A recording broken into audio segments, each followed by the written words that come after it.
So here we're looking at the difference between softwood and hardwood.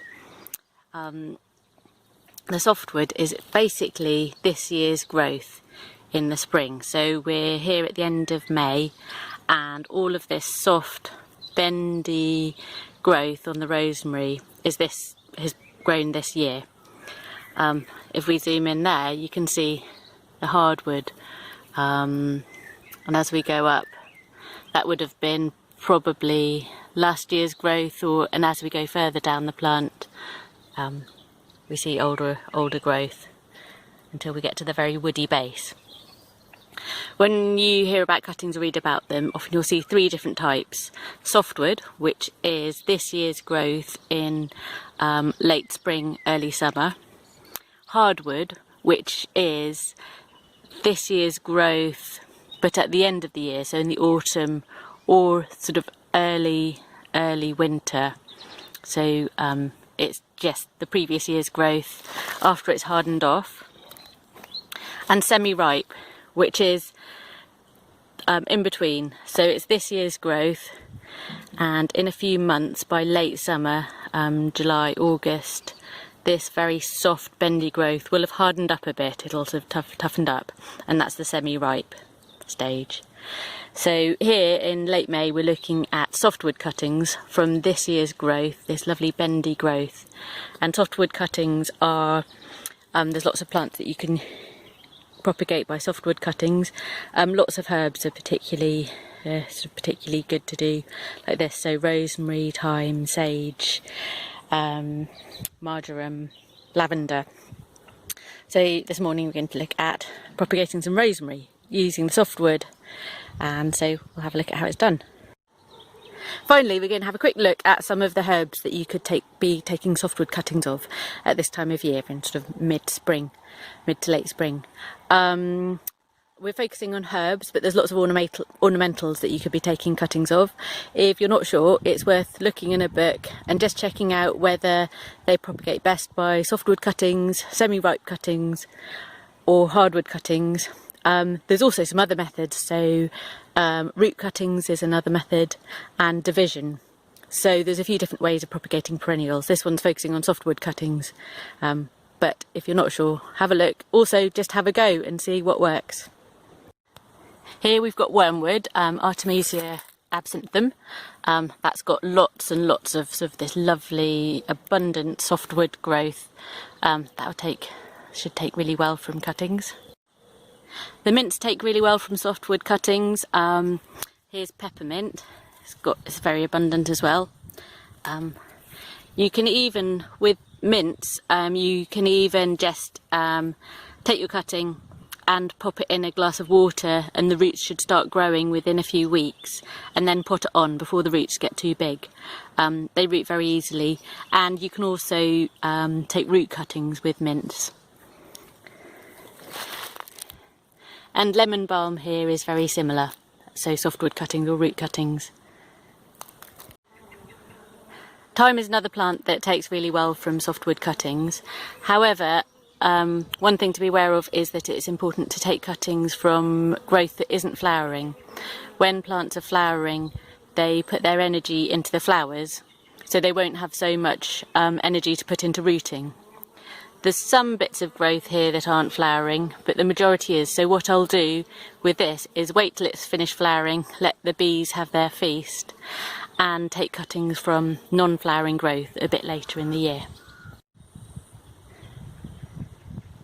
Sage is another really good one to try from cuttings. It takes really readily, and this is at a great stage. It's got good sort of growth from this year. It's not flowering yet, so that's definitely one to try.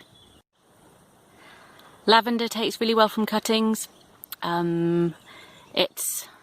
This is a good stage. It's just starting to flower, but there's still plenty of new growth that isn't flowering yet. Lemon verbena here also takes really well from cuttings. It's a lovely, amazing plant, really good for drying, and smells incredible.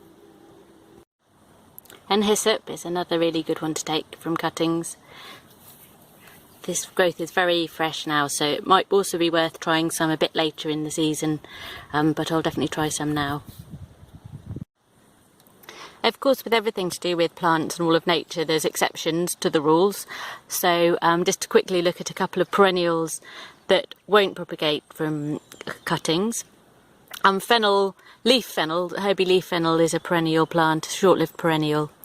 It's herbaceous, so it dies right back to the ground in the winter, and it puts on lots of lush new growth in the spring, but it doesn't really take from cuttings at all. So with fennel, the best way to propagate it is by seed, really. It grows very easily from seed and self-seeds regularly, even in the spot where you sow it. So here we've got some seedlings, so we can just dig them up and propagate from them.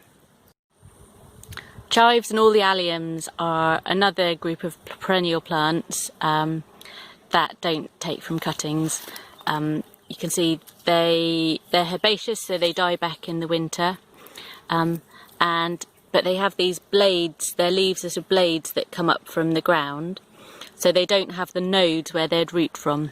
So the best way to propagate chives and other alliums is either from seed, and then the ones that form clumps like chives from division, so to dig up the whole clump and divide it into smaller bits.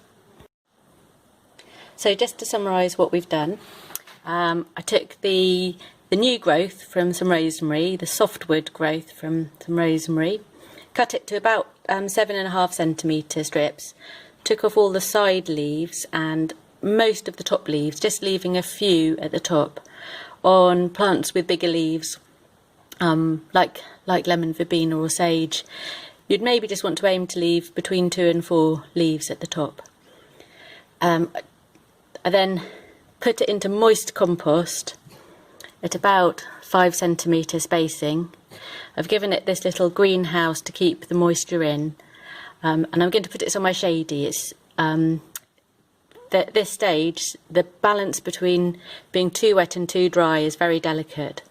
So putting them somewhere shady where they won't get too hot and dry out too much, but they also need the warmth to keep them going.